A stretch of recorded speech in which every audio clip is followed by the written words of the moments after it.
need a president who has already done Yes, Michigan.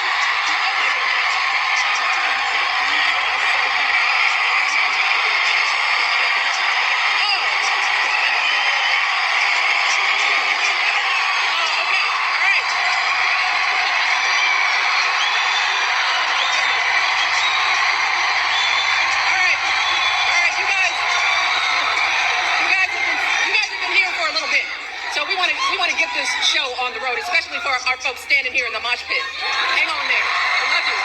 Well, let me just start by saying hello, Kalamazoo. Or should I say Kamalazoo? Who is ready to elect the next president of the United States, Kamala Harris? Let me start, of course, by thanking Callie for everything she's done to get out the vote here in Michigan. But most of all, I want to thank all of you because, 100 years old, no. Oh, my goodness. You look amazing. I bow down. Doesn't it feel good to be together? I mean, it feels so good. I haven't done this in such a long time. It feels good to see how strong, how hopeful, how energized, how organized we all are. And we need that. We need all of you. Because right now, as you know, this race is close. It's too close for my liking. And I came out here to Michigan because I am someone who takes her own advice to heart. I know that if we want to help this country finally turn the page on the politics of hatred and division, we can't just sit around and complain. No, we've got to do something. If we want to usher in the next generation of American leadership, we have got to do something. If we want to elect someone with a character that is worthy of the Oval Office, someone with the strength of heart to guide our country to a better day, we have got to what? And that someone, of course, is my dear friend Kamala Harris. And Michigan, I am so hopeful about the energy and poise and joy that Kamala has injected into this race. And if you know Kamala like I do, that's no surprise. I mean, think about it. No one could have predicted the way everything would have unfolded this summer. And yet, in a critical moment when our country needed her, Kamala couldn't have been more prepared to meet that moment. And she's met it every single day since. Yeah. She's filling arenas in a way we haven't seen for years. She's building a remarkable campaign in record time, dominating her opponent so thoroughly in the debate, he was too scared to face her again.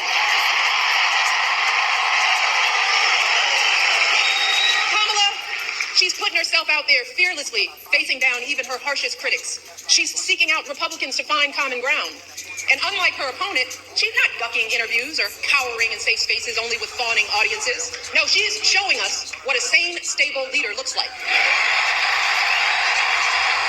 She's not losing her train of thought or stumbling over her words. And she's doing it all with vigor and with grace. That's because Kamala Harris is a grown-up.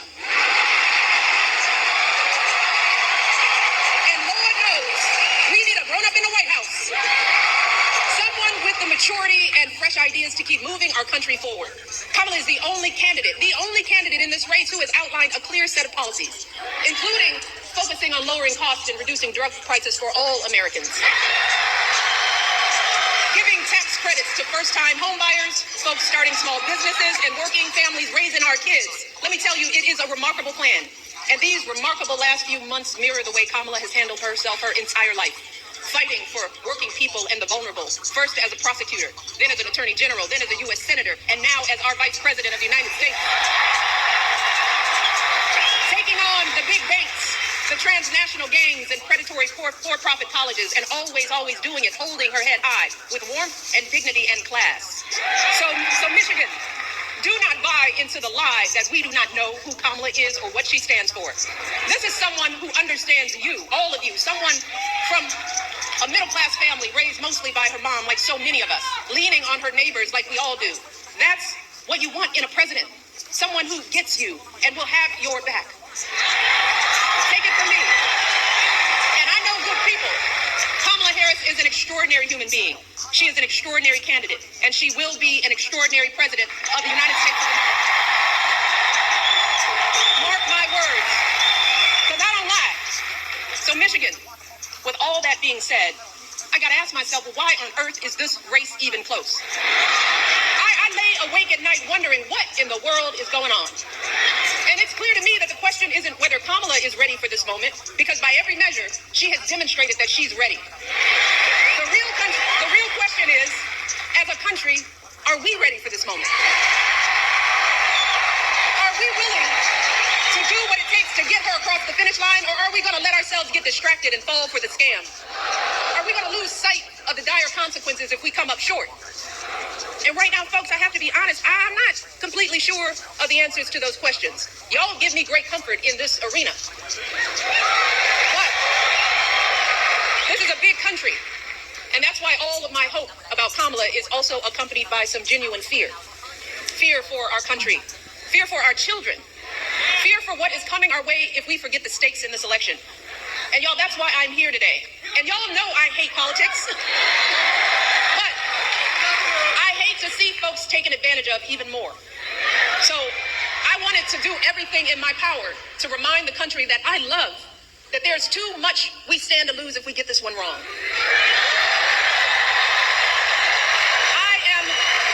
I'm deeply concerned, and I'm talking to everybody out there, that too many of us are still confused and buying into the lies and distortions from people who do not have our best interest at heart. So I want to address some of these concerns head on. Because when you lay out the options, this choice isn't even close. But whether it's online or in the media or in our social circles, there are folks who say they're not sure about Kamala. They accuse her of not providing enough policy detail. Some wonder, do we really know her? Is she too aggressive? Is she not aggressive enough? There are folks sowing seeds of doubt about whether she's who she appears to be. Now, don't get me wrong.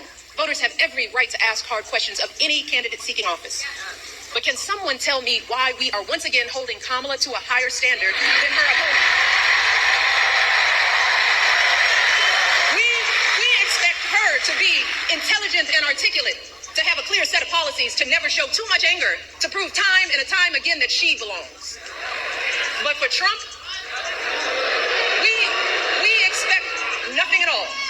No understanding of policy, no ability to put together a coherent argument, no honesty, no decency, no morals. Instead, too many people are willing to write off his childish, mean-spirited antics by saying, well, Trump's just being Trump. Rather than question his horrible behavior, some folks think he's funny. And if you remember, that's exactly how he got elected the first time. Folks gave him a pass and rolled the dice, betting that he couldn't possibly be that bad. And then there were those folks who didn't think it really mattered who the president was, if you can believe that. And still others who thought it'd be a good idea just to blow up our entire democracy. Let us not forget how badly that worked out for all of us. Let us not forget the incompetence and the corruption, the chaos that was the cornerstone of his entire 4 years in office. Let's start with the pandemic. Remember how woefully unprepared he was? How he was sowing seeds of fear and confusion, endangering lives with his lies and ignorance, denigrating the doctors and scientists trying to help us. You want to talk about plans? Well, my husband left him a very detailed pandemic plan. And you know what he did? He ignored it. He had no clue how to get us out of that crisis. No ability to bring back the millions of jobs we lost so suddenly. No idea how to get our students back into school safely. No attempt to help stem the epidemic of loneliness and isolation that too many of our young people are still dealing with. And his failures had real cost. America lost 7 million more jobs during the COVID downturn than the European Union. Among wealthy nations, the United States had one of the highest COVID death rates. Again, all of this occurred with Trump in charge. And sadly, this was just the tragic exclamation point on his disastrous presidency. Installing judges and justices who have now stripped away our reproductive freedoms. Cracking down on protesters marching to protect their sons from being shot because of the color of their skin. Rolling back protections for LGBTQ Americans. Banning conspiracy theories, unleashing hatred in our communities. And then, when the American people fired him from a job that was too big for him to begin with, he tried to steal it. Egging on a violent mob that breached our nation's capital. And when told that his own vice president was in danger, you know what he said? So what? So what, y'all? He said, so what? And after all of that, and there is more. There are still folks wringing their hands, crossing their arms, tuning out, saying they plan to sit this election out to prove a point.